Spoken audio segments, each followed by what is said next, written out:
Hey there, credit-savvy viewers. Welcome back to our channel, where we break down complex topics like disputing inquiries on Experian into simple, actionable steps. If you're dealing with unauthorized or inaccurate inquiries on your credit report, you're in the right place. This guide is tailored for 2025, so we'll cover the latest updates to help you protect your credit score effectively. First off, what's an inquiry? It's basically when someone checks your credit report, like a lender or even yourself. But if it's not yours or it's a mistake, you can dispute it to keep your score intact.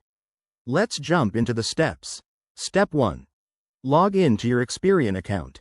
Head to the official Experian website and access your free annual credit report. Make sure you're on the real site to avoid scams. Always double-check the URL. Once you're in, review your report carefully. Look for any inquiries that seem off, like applications you didn't make or old ones that shouldn't be there. Step 2. Gather your evidence.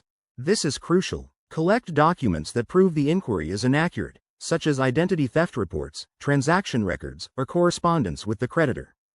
Having solid proof strengthens your case and speeds up the process.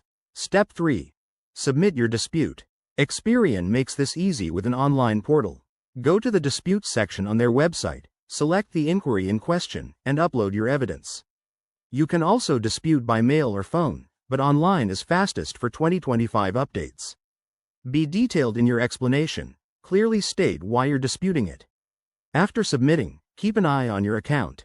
Experian typically responds within 30 days, investigating and updating your report if needed.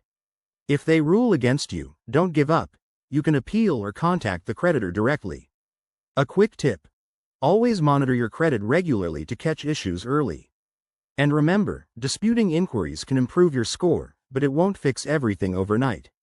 Thanks for watching. If this helped you, hit that like button, subscribe for more credit tips, and drop a comment below if you have questions. Stay smart with your finances. See you next time.